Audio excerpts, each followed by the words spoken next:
First of all, I'm very, very sorry that you and so many Mexicans felt offended. What's going on, everybody? So today we're going to be discussing the dumpster fire that is known as Emilia Perez. This movie just cannot escape controversy. It's universally panned, but somehow scored the most Oscar nominations we've seen in the last 15-20 years.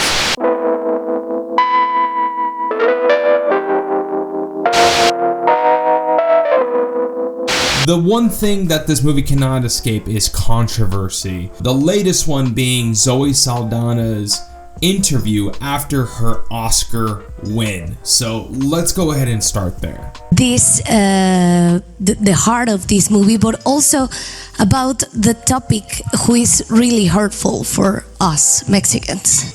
First of all, I'm very, very sorry that you and so many Mexicans felt offended.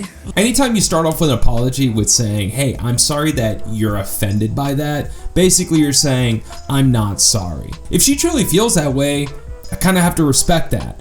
But the reality is, she's not the kind of person that would appreciate cultural insensitivities towards her nationality and background, because I mean, it's not like she really mentioned it or cares about it in any way, right? And I am the first American of Dominican origin to accept an Academy Award, and I know I will not be the last. Oh, so you do care, right? When you win an award, all of a sudden your culture and your heritage is at the forefront of who you are.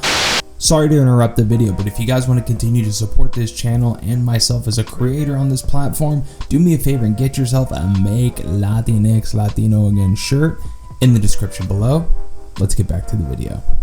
But when it comes to the stories you're telling and the people that say, hey, look, the award that you won an award for, we don't really feel like you did a good job of accurately representing us. In fact, we actually kind of feel insulted.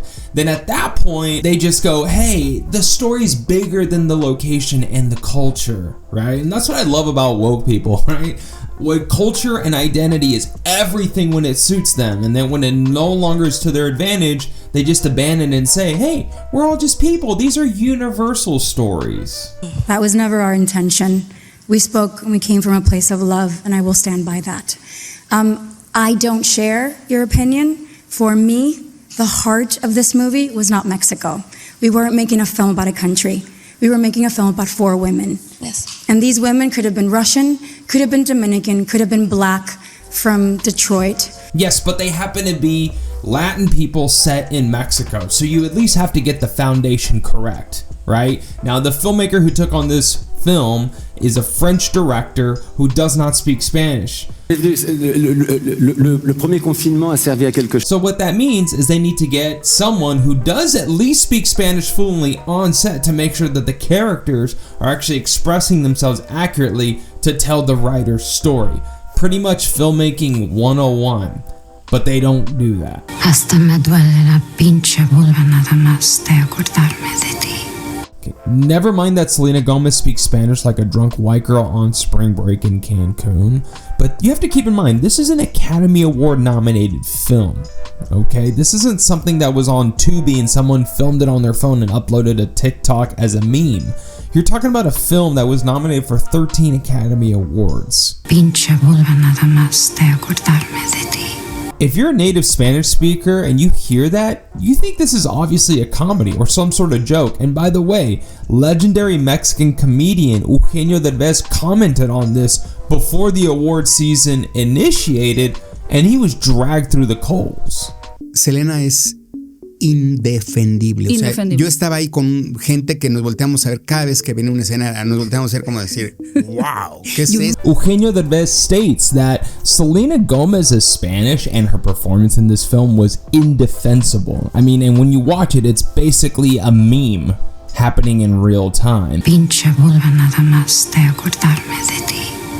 Now, the reason why Selena Gomez was cast in a film she clearly was not the right person for, or Zoe Saldana can claim that this isn't a film about Mexicans or Mexico despite it having both, is because there are zero consequences for insulting Mexican culture in Hollywood. I mean, they know that there are no studio heads that are going to cancel them from any upcoming films, so they can basically go about and insult Mexican culture without suffering any consequences whatsoever. Small budget and with no crew or stunt people or anything, so.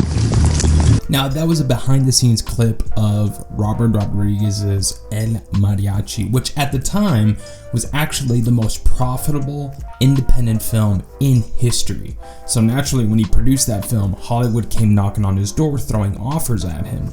However, every offer he was getting came with two caveats.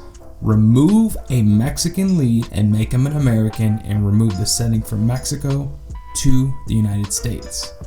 Why? The movie was already extremely profitable with those two settings. In fact, the entire movie's in Spanish. The reason they did this is because in Hollywood, they don't believe in the power of the Mexican American community. And the reason why is because they believe Mexicans are the servant class to white Hollywood executives. Out of all the people that came in defense of Mexicans in Hollywood, it was Chris Rock. In fact, back in 2014, he penned a letter to Hollywood stating, hey, why aren't there more Mexicans working in the Hollywood system? He goes on to say in this letter, but forget whether Hollywood is black enough. A better question is Hollywood Mexican enough? You're in LA, you've got to try not to hire Mexicans. It's the most liberal town in the world, and there's a part of it that's kind of racist. Not like F you, N-word racist, but as an acceptance that there's a slave state in Hollywood. This is acceptance that Mexicans are going to take care of white people in LA. Now, Chris Rock makes a point that I've been saying since I read that article 10 years ago, that in the eyes of Hollywood, Mexicans are the servant class, which means they don't even trust us to tell our own stories. That's why they gave a French filmmaker 13 nominations when he tells a terrible interpretation of what it's like to be Mexican. Now, this isn't a diatribe breaking down of blaming quote unquote white people. This isn't white people. This is the Hollywood system. This is where they put a woke band-aid on an issue. Meanwhile, they continue to hire gardeners and pay them pennies while saying that they're pro-Latino. That's why I have this shirt. It says, make Latinx Latino again, because they would rather call us Latinx, but then have you still audition to be a gangster cholo in a CSI show, right? There's no actual representation. It's all faux woke culture being shoved down our throat. And the only way to break out of this is to go and create and tell our own stories that we're in control of.